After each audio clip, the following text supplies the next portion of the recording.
Hi everyone, this is Radha. Welcome back to my channel CYR is English. ಪ್ರೀತಿಯ ಮಕ್ಕಳೇ ಮತ್ತು ವೀಕ್ಷಕರೇ, ಹಿಂದಿನ ವಿಡಿಯೋದಲ್ಲಿ ನಾವು subordinating conjunctions of cause and effect ಅಂದರೆ cause and effect ಅನ್ನು ಪ್ರತಿನಿಧಿಸ್ತಕ್ಕಂತಹ ಯಾವ ಕಂಜಂಕ್ಷನ್ಸ್ ಅನ್ನು ಬಳಸಬೇಕಾಗುತ್ತೆ ಮತ್ತು ಹೇಗೆ ಬಳಸೋದು ಇದೆಲ್ಲವನ್ನು ನಾವು ಕಲ್ತ್ಕೊಂಡಿದ್ದೀವಲ್ವಾ. ಇವತ್ತಿನ ವಿಡಿಯೋದಲ್ಲಿ subordinating conjunctions of contrast and concession. Contrast ಅಂದರೆ ಏನು, ಕನ್ಸೆಷನ್, ಇಂಡಿಕೇಟೆಡ್ ಕಂಜಂಕ್ಷನ್ಸ್ ಯಾವುವು, ಇವೆಲ್ಲವನ್ನು ನಾವಿವತ್ತು ತಿಳ್ಕೊಳ್ಳೋಣ. ಮತ್ತು ಹೇಗೆ ಅದನ್ನು ಸೆಂಟೆನ್ಸಸ್ಸಲ್ಲಿ ಯೂಸ್ ಮಾಡೋದು ಅನ್ನೋದನ್ನು ಕೂಡ ನಾವು ಇವತ್ತು ತಿಳ್ಕೊಳ್ಳೋಣ. ಸೊ ನೀವು ರೆಡಿಯಾಗಿದ್ದರೆ ಈಗ ನಾವು ನೇರವಾಗಿ ಕ್ಲಾಸ್ಗೆ ಹೊರಟೋಗೋಣ. Okay, let's get started. Contrasting conjunctions ಅಂದರೆ ಏನು ಪ್ರೀತಿಯ ಮಕ್ಕಳೇ? ಕಾಂಟ್ರಾಸ್ಟಿಂಗ್ ಅಂದರೆ ಏನೂ ಇಲ್ಲ, ವ್ಯತ್ಯಾಸ ಅಷ್ಟೇ, ಡಿಫ್ರೆನ್ಸನ್ನು ತೋರಿಸೋದಕ್ಕೆ ನಾವಿಲ್ಲಿ ಕಾಂಟ್ರಾಸ್ಟ್ ಅಂತ ಪದ ಬಳಸಿದ್ದೀವಿ ಅಷ್ಟೇ. ಈ ಕಾಂಟ್ರಾಸ್ಟನ್ನು ತೋರಿಸ್ತಕ್ಕಂಥ ಕಂಜಂಕ್ಷನ್ಸ್ ಯಾವಪ್ಪ ಅಂತಂದರೆ ವೈಲ್ ಮತ್ತು ವೇರಾಸ್. ಇವೆರಡನ್ನೂ ಕೂಡ ನಾವು ಇಂಟರ್ಚೇಂಜಬಲಿ ಎರಡನ್ನೂ ಕೂಡ ನಾವು ಬಳಸ್ತೀವಿ ಒಂದೇ ಅರ್ಥದಲ್ಲಿ. ಅದು ಸಿಚುವೇಶನ್ ಮತ್ತು ಕಂಟೆಸ್ಟುಯಲ್ ಮೀನಿಂಗ್ಸ್ ಅಂತ ಕರಿತೀವಿ ನಾವು. ಸೊ ಅದರ ಸಿಚುವೇಶನ್ ಪ್ರಕಾರ ನಾವು ಈ ಎರಡನ್ನೂ ಕೂಡ ನಾವು ಇಂಟರ್ಚೇಂಜಬಲಿ ಬಳಸ್ತೀವಿ. ಈಗ ಒಂದೊಂದಾಗಿ ನೋಡೋಣ.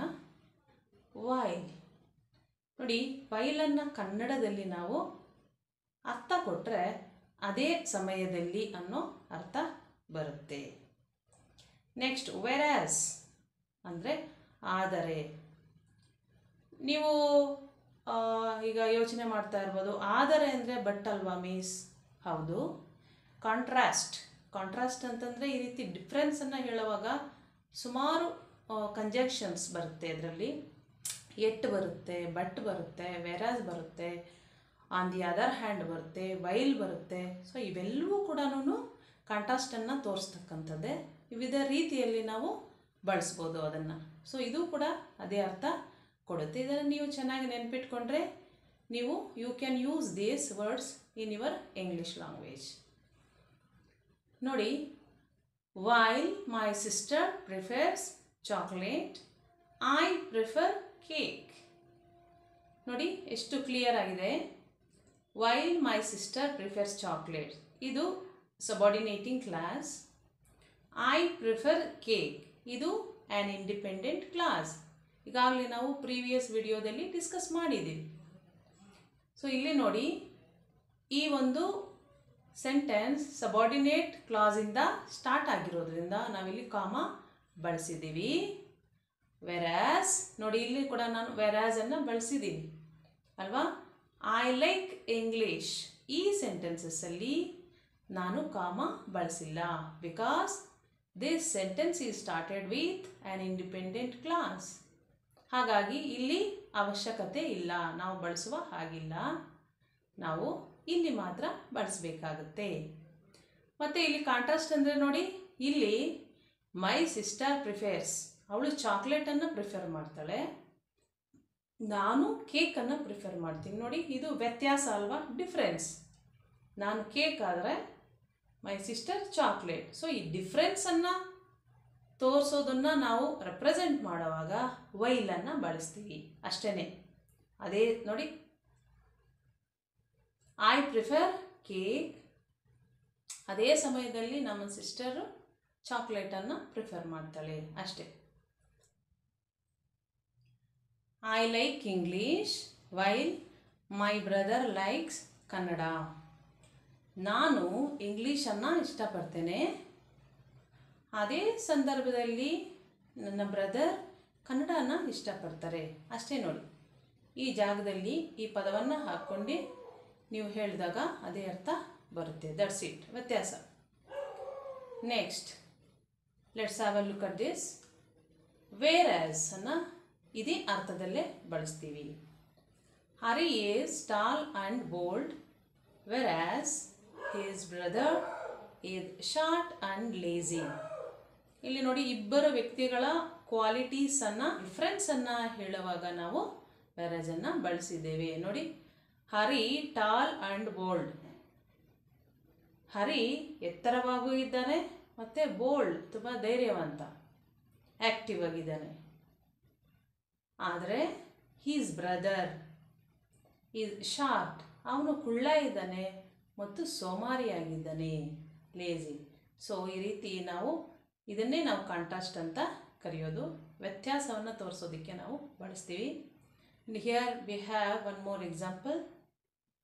ವೆರಾಸ್ ಐ ಲೈಕ್ ಬ್ಲೂ.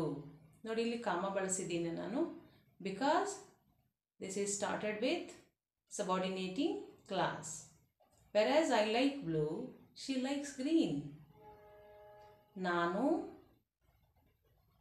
ಬ್ಲೂ ಕಲರನ್ನು ಇಷ್ಟಪಟ್ಟರೆ ಅವಳು ಗ್ರೀನ್, ಹಸಿರು ಬಣ್ಣವನ್ನು ಇಷ್ಟಪಡ್ತಾರೆ. ಸೊ ಇಷ್ಟೇ, ಇದು ಬಹಳ ಸುಲಭ. ಸೊ ಇದನ್ನು ನೀವು ಮನಸ್ಸಲ್ಲಿ ಇಟ್ಕೊಂಡು ಇದನ್ನು ನಿಮ್ಮ ಡೈಲಿ ಡೈಲಿ ನಾವು ಇಂಗ್ಲೀಷನ್ನು ಬಳಸ್ತೀವಲ್ವ, ನಿಮ್ಮ ಸ್ಪೋಕನ್ ಇಂಗ್ಲೀಷಲ್ಲಿ ನೀವು ಬಳಸಲಿಕ್ಕೆ ಪ್ರಯತ್ನ ಮಾಡಿದ್ರೆ ಮಾತ್ರ ನೆನಪಲ್ಲಿ ಉಳಿಯುತ್ತೆ. You can improve your English to become a fluent English speaker. ನೀವು ಫ್ಲೂಯೆನ್ಸಿ ಬರಬೇಕು ಅಂತಂದರೆ ನೀವು ಇಂತಹ ಕಂಜಂಕ್ಷನ್ಸನ್ನು ಸೆಂಟೆನ್ಸಸ್ಸಲ್ಲಿ ಬಳಸಬೇಕಾಗುತ್ತೆ. ಹಾಗಾಗಿ ಇದನ್ನು ಮನಸ್ಸಲ್ಲಿ ಇಟ್ಕೊಳ್ಳೋದ್ರ ಜೊತೆಗೆ ಇದನ್ನು ಬಳಸಬೇಕಾಗುತ್ತೆ. ಓಕೆ, ನೆಕ್ಸ್ಟ್ ಈಗ ಕಾಂಟ್ರಾಸ್ಟ್ ಆಯಿತು. ಈಗ ಕನ್ಸೆಷನ್, ಎಕ್ಸ್ಪ್ರೆಸ್ಡ್, ಸಬಾರ್ಡಿನೇಟಿಂಗ್ ಕಂಜಂಕ್ಷನ್ಸ್ ಯಾವುದು, ಅದನ್ನು ಹೇಗೆ ಬಳಸೋದು ಅನ್ನೋದ್ರ ಬಗ್ಗೆ ತಿಳ್ಕೊಳ್ಳೋಣ. ಸಬಾರ್ಡಿನೇಟಿಂಗ್ ಕಂಜಂಕ್ಷನ್ಸ್ ಆಫ್ ಕನ್ಸೆಷನ್ ಅಂದರೆ ಏನು, ಯಾಕೆ ನಾವು ಈ ಪದವನ್ನು ಬಳಸ್ತೀವಿ ಈಗ ನೋಡೋಣ. We use thou, although and even though to say that something occurred in spite of something else. Though and although are interchangeable, while even though adds an extra emphasis. ನೋಡಿ, ಇಲ್ಲಿ we use though, although, even though ಈ ಮೂರು ಕಂಜಂಕ್ಷನ್ಸನ್ನು ಕೂಡ ನಾವು to say that something occurred in spite of something else. ಈಗಾಗಲೇ ನೋಡಿ, in spite of something else ಅಂದರೆ ಈಗಾಗಲೇ ಯಾವುದೋ ಒಂದು ಕ್ರಿಯೆ ಆಗ್ತಾ ಇರುತ್ತೆ. ಆ ಕ್ರಿಯೆ ಇದ್ರೂ ಕೂಡ ನಾವು ಹೀಗೆ ಮಾಡ್ತೀವಿ, ಹೀಗಿದ್ರೂ ಕೂಡ ನಾವು ಹೀಗೆ ಮಾಡ್ತೀವಿ ಅಂತ ಹೇಳೋದವಾಗ ನಾವು ಇದನ್ನು, ಈ ಪದಗಳನ್ನು ಬಳಸ್ತೀವಿ. ನಾನು ನಿಮಗೆ ಉದಾಹರಣೆಯಲ್ಲಿ ಸಂಪೂರ್ಣವಾಗಿ ಅರ್ಥ ಆಗೋ ಹಾಗೆ ಹೇಳ್ತೀನಿ. ಮತ್ತೆ ನೋಡಿ, ದೋ ಆ್ಯಂಡ್ ಆಲ್ದೋ ಆರ್ ಇಂಟರ್ಚೇಂಜಬಲ್. ನೋಡಿ, ನೀವು ದೋ ಮತ್ತು ಆಲ್ದೋನ ಬದಲಾಗಿ ಯಾವುದು ಬೇಕಾದರೂ ಬಳಸ್ಬೋದು. ಒಂದೇ ಅರ್ಥದಲ್ಲಿ ಇಂಟರ್ಚೇಂಜಬಲ್ ಅದು ಬಳಸ್ಬೋದು ಅಥವಾ ಆಲ್ದೋ ಆದರೂ ಬಳಸ್ಬೋದು. ಬಟ್ ನೀವು ಈವೆನ್ ದೋ ಬಳಸೋವಾಗ ಅದು ಕೂಡ ಅದೇ ಅರ್ಥ ಬರುತ್ತೆ. ಆದರೆ ಈ ಈವೆನ್ ದೋ ಬಳಸುವಾಗ ಆ ಕ್ರಿಯೆಯನ್ನು, ಸೊ ಆ ಒಂದು ಇನ್ಸಿಡೆಂಟನ್ನು ನೀವು ಬಹಳ ಒತ್ತಿ ಹೇಳಬೇಕಾಗುತ್ತೆ. ತುಂಬ ಅದಕ್ಕೆ ಸ್ಟ್ರಾಂಗ್ ಇಂಪಾರ್ಟೆನ್ಸನ್ನು ಕೊಟ್ಟು ನೀವು ಹೇಳುವಾಗ ಈವೆನ್ ದೋವನ್ನು ಬಳಸ್ತೀವಿ ಅಷ್ಟೇ.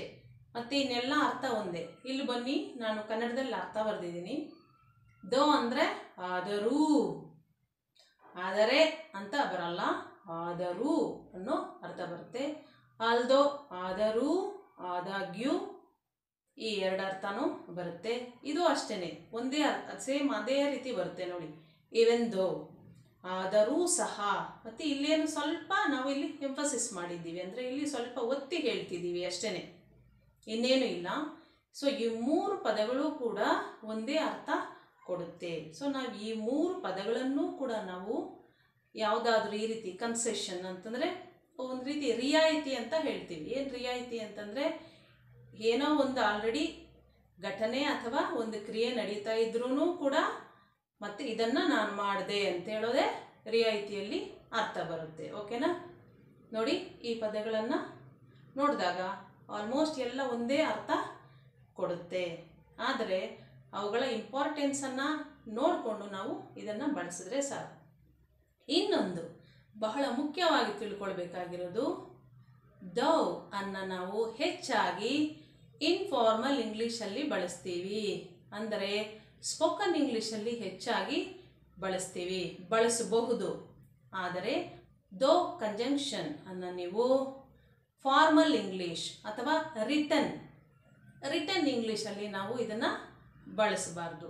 ಯಾಕಂತಂದರೆ ಅದು ಅಷ್ಟು ರಿಲೆವೆಂಟ್ ಅಲ್ಲ, ಸಮಂಜಸ ಅಲ್ಲ. ಅದರ ಬದಲಾಗಿ ಅಲ್ದೋ ಮತ್ತು ಈವೆನ್ ದೋ ಅನ್ನು ಬಳಸ್ತೀವಿ. ನೀವು ನೋಡ್ಬೋದು, ಹೆಚ್ಚಾಗಿ ಯಾವುದಾದ್ರೂ ಟೆಕ್ಸ್ಟಲ್ಲಿ ನೀವು ನೋಡ್ಬೋದು, ಯಾವುದೇ ಪುಸ್ತಕದಲ್ಲಿ ಹೆಚ್ಚಾಗಿ ಈವೆನ್ ದೋ ಮತ್ತು ಅಲ್ದೋ ಅನ್ನೇ ಬಳಸಿರ್ತಾರೆ. ದೋ ತುಂಬ ಕಡಿಮೆ, ವೆರಿ ರೇರ್. ಇದನ್ನು ನಾವು ಹೆಚ್ಚಾಗಿ ಇನ್ಫಾರ್ಮಲ್ ಸ್ಪೋಕನ್ ಇಂಗ್ಲೀಷಲ್ಲಿ ಬಳಸ್ತೀವಿ. ಓಕೆ, ಈಗ ನಾವು ಉದಾಹರಣೆ ಮೂಲಕ ತಿಳ್ಕೊಳ್ಳೋಣ ಹೇಗೆ ಇದನ್ನು ಬಳಸೋದು ಅಂತ. Okay, thou A was ill, ಈ ಅಟೆಂಡೆಡ್ ದ ಮೀಟಿಂಗ್. ನೋಡಿ, ಸ್ಪಷ್ಟವಾಗಿದೆ. ದೋ ಇ ವಾಸ್ ಇಲ್ ಇದು ಸಬಾರ್ಡಿನೇಟ್ ಕ್ಲಾಸ್. ಈ ಅಟೆಂಡೆಡ್ ದಿ ಮೀಟಿಂಗ್ ಇದು ಆ್ಯನ್ ಇಂಡಿಪೆಂಡೆಂಟ್ ಕ್ಲಾಸ್. ಈಗಾಗಲೇ ಹೇಳಿದ್ದೀನಿ ಬಹಳಷ್ಟು ಸರ್ತಿ, ಇಂಡಿಪೆಂಡೆಂಟ್ ಕ್ಲಾಸ್ ಅಂದರೆ ಏನು, ಸಬಾರ್ಡಿನೇಟಿಂಗ್ ಕ್ಲಾಸ್ ಅಂದರೆ ಏನು ಅಂತ. ಸೊ ಹಾಗಾಗಿ ಇದು ಸಬಾರ್ಡಿನೇಟ್ ಕ್ಲಾಸಿಂದ ಸ್ಟಾರ್ಟ್ ಆಗಿರೋದ್ರಿಂದ ಇಲ್ಲಿ ಕಾಮವನ್ನು ಬಳಸಿದ್ದೀನಿ. ನೋಡಿ, ಈ ಜಾಗದಲ್ಲಿ ನೀವು ಈ ಪದವನ್ನು ಹಾಕ್ಕೊಳ್ಳಿ, ಆಗ ನಿಮಗೆ ಸಂಪೂರ್ಣವಾಗಿ ಅರ್ಥ ಆಗುತ್ತೆ. ಈ ವಾಸ್ ಇಲ್, ದೋ ಇ ವಾಸ್ ಇಲ್, ಅವನಿಗೆ ಕಾಯಿಲೆ ಇದ್ದರೂ ಈ ಅಟೆಂಡೆಡ್ ದಿ ಮೀಟಿಂಗನ್ನು ಅಟೆಂಡ್ ಮಾಡಿದ ಅಷ್ಟೇ. ನೆಕ್ಸ್ಟ್, ಈ ವಾಸ್ ಫೇಲ್ಡ್ ದೋ ಈ ವರ್ಕ್ಡ್ ಹಾರ್ಡ್. ನೋಡಿ, ಇಲ್ಲಿ ದೋ conjunction has taken place at the beginning of the sentence. ಇಲ್ಲಿ ನೋಡಿ, ಮಿಡ್ಲಲ್ಲಿ ತಗೊಂಡಿದೆ. ನಾವು ಎರಡು ರೀತಿಯೂ ಕೂಡ ಇದನ್ನು ಬಳಸಬಹುದು.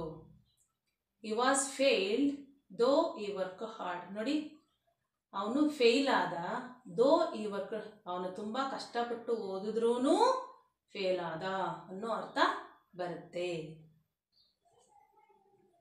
Next, we went out although it was raining. ನೋಡಿ, ಆಲ್ದೋ ಅನ್ನು ಬಳಸೋದು ಸೇಮ್ ಇದೇ ಅರ್ಥದಲ್ಲಿ ಬರುತ್ತೆ. We went out on independent class, ನಾವು ಹೊರಗಡೆ ಹೋದ್ವಿ. ಯಾವಾಗ? ಆಲ್ದೋ ಇಟ್ ವಾಸ್ ರೈನಿಂಗ್, ಮಳೆ ಬೀಳ್ತಾ ಇದ್ದರೂ ಹೊರಗಡೆ ಹೋದ್ವಿ ಅನ್ನೋ ಅರ್ಥ ಬರುತ್ತೆ. ಓಕೆ, ಇಲ್ಲಿ ಆಲ್ದೋ ಇಂದ ಸ್ಟಾರ್ಟ್ ಆಗಿದೆ. ನೋಡಿ, although the kitchen is small, it is well designed. Kitchen ಚಿಕ್ಕದಾಗಿದ್ದರೂ ಚೆನ್ನಾಗಿದೆ, ಚೆನ್ನಾಗಿ ಡಿಸೈನ್ ಮಾಡಲಾಗಿದೆ. ಓಕೆ, ಸೊ ಈ ಅರ್ಥದಲ್ಲಿ ನಾವು ಬಳಸ್ಬೋದು. ಸೇಮ್ ಅದೇ ರೀತಿ ಇವೆಂದೋನು ಅಷ್ಟೇ. Even though I am quite small, I can swim well. ನೋಡಿ, even though I am quite small, ನಾನು ಸ್ಮಾಲ್ ಆಗಿ ಚಿಕ್ಕದಾಗಿದ್ರೂ ಕೂಡ ನಾನು ಚೆನ್ನಾಗಿ ಈಜು ಹೊಡೆಯಬಲ್ಲೆ, ಈಜು ಮಾಡಬಲ್ಲೆ. ಆಯ್ತಲ್ಲ?